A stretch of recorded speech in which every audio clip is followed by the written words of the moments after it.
Hello everybody, I'm Overhaul, and today I'm reviewing chapter 924 of One Piece, titled Ha.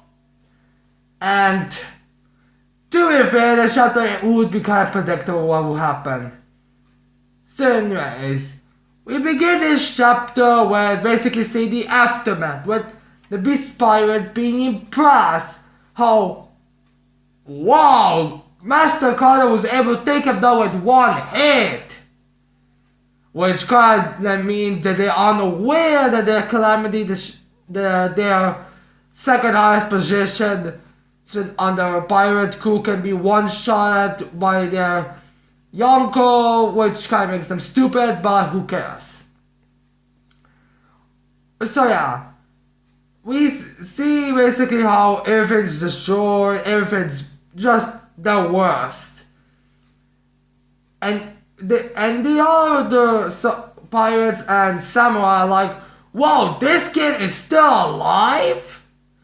Because let's all be honest ourselves, once you get one mighty slam from Kaido, you're like either that or close to that. There's no, I'm gonna be 100% alive. Unless if you're another young cobalt, that's very, very rare exception. So yeah. Now Kaido gets a bit of a different character while he's sober. Because when they're looking at him, Kaido's like,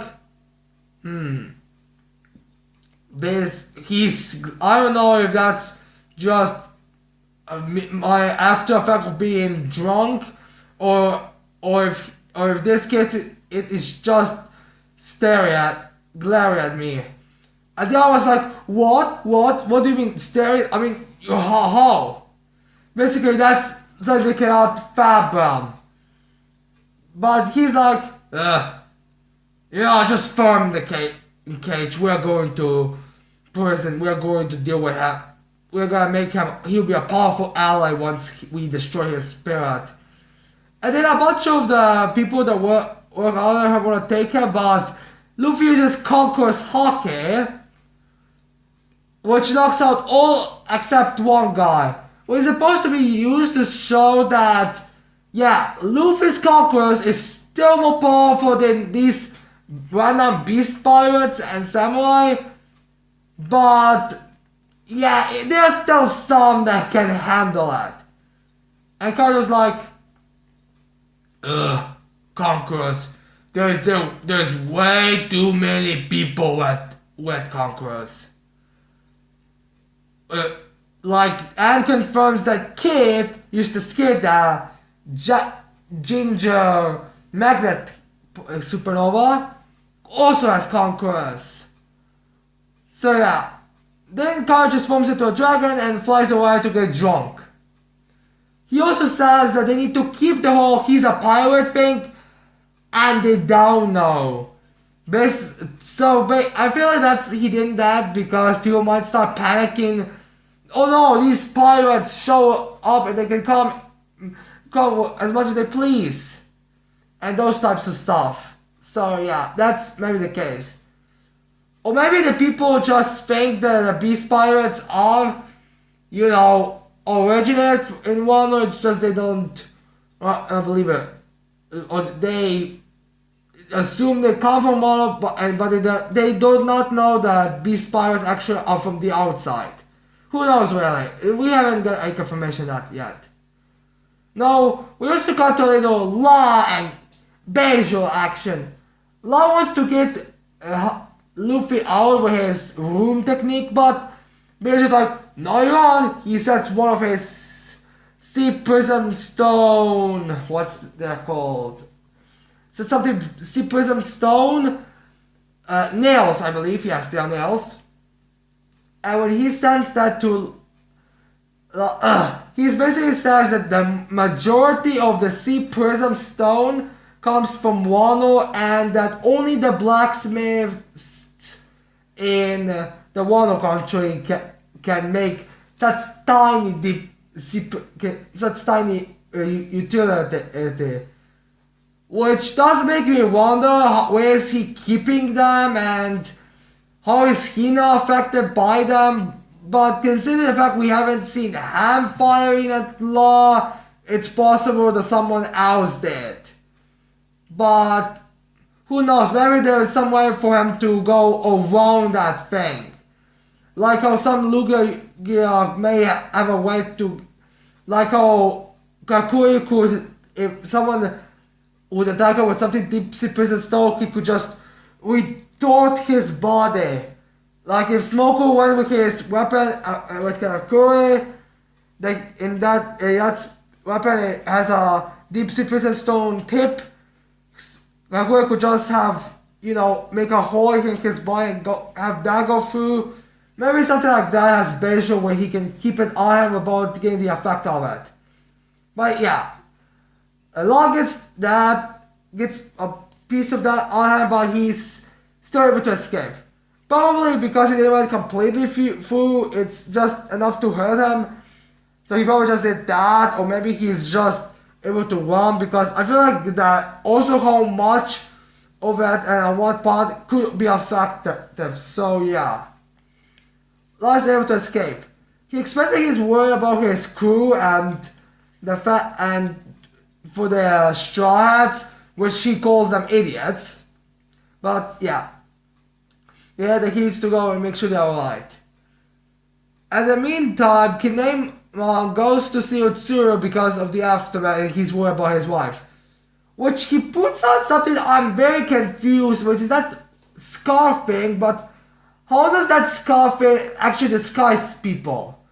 I mean, the only part you don't see on their face is this part.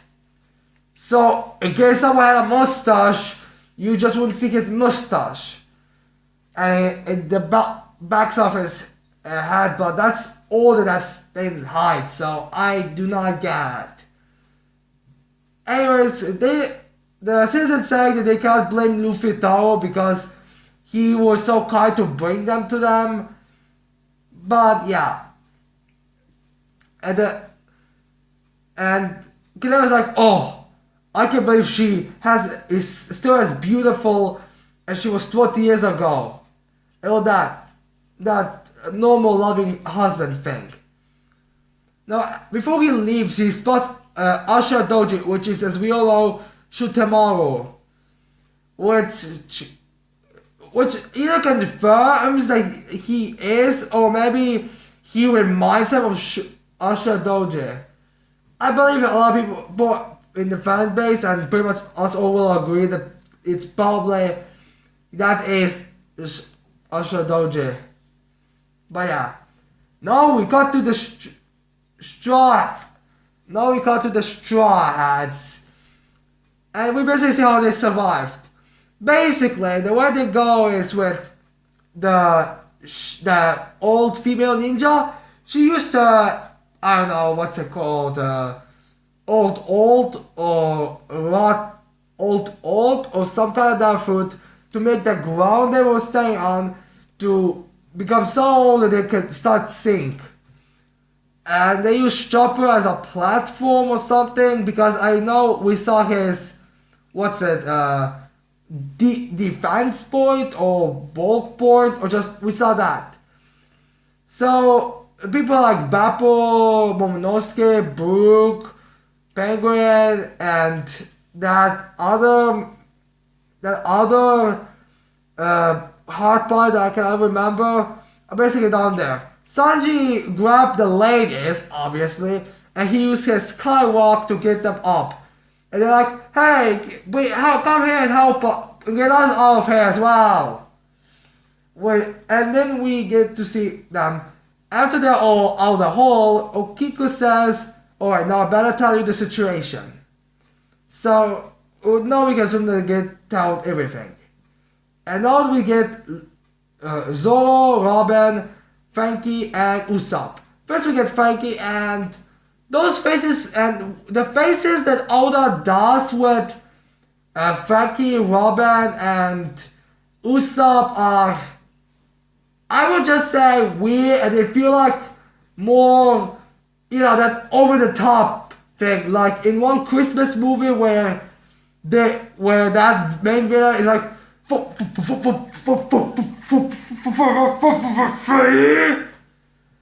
I think it's Santa Claus, but I can't remember what year came down. Just once Nostalgia Critic made a review of it. Basically, look for a Santa Claus movie review from Nostalgia Critic, and and at some point there's gonna be a scenario where the movie is like, oh right, he's like, yeah, it's kind of hard to see because of the mask, but you get it. Just, it's like one of those type of expressions, but yeah, they look very odd, especially with Robin. So yeah. Then we have to cut to Zoro where he's on that boat that's heading to Flow Capital. Well, he's like eating some Japanese type fruit. You're like, ooh, this is disgusting. And the guy he's with is like reading the newspaper, and I don't know if Zoro is aware of what happened with Luffy and that whole thing, or if because he just puked. And that guy's like, are you sure you can pay for all this? Which, let's us all be honest, Zoro is the type of a guy who probably will get lost even on the boat. Like, I can already see it now. Next chapter that comes 1 week later, because next week there's a break, we cut to that guy being like, wait, like, alright, a little longer to the shore, and then you, wait. And he's like, and then Zoro will be like, how could that guy get lost on the boat? We have a fucking boat. Just, come on, tell me if you cannot see that happening. So yeah. And now we get to the jail cell, which is the reason why I have this little set here. So yeah, we get to the prison, and that's basically all the prisoners. They seem to be making the metal for the Beast Pirates and all the other people that work under him. So yeah, we see people saying, work. And we get one interesting little cell part where the prisoners are supposed to throw one poisonous fish a day, which kind of means that the Beast Pirates have non-poisonous meat, because we knew they had because we knew they had other materials like apples, rice, and other type of stuff that wasn't poisonous, but apparently they also have non-poisonous stuff, and they use that to feed their prisoners, apparently. And they also say you need to throw the boats away, because as we see later in the chapter, some people can make even the bones of a fish into a deadly weapon. So yeah, then those open and they drag Luffy inside, and people are like, oh, that's the newbie? Huh, I was expecting him to be as big as a Calamity, or an All-Star. Or maybe there are All-Stars, or all the big, huge guys. And that does kind of disprove the whole X-Drake being an All-Star, because he's not that huge. Or maybe All-Stars are just huge guys, and they are an other rank. Who knows really? So yeah, we get to see a bunch of people say some very predictable lines like, we're gonna work you so hard that your spears are gonna be completely utterly crushed. And then that guy gets a fish bone thrown in his throat and dies. Yep. Now let's discuss who this little guy who throw the fish could be. The theories that could be are either that's one of the 3 samurai, the second one we will find out, that can apparently are incredibly powerful. Or it could also be Carbo because of the eyes that they were drawn, and unless if I'm misremembering how Carbo's eyes were drawn, they're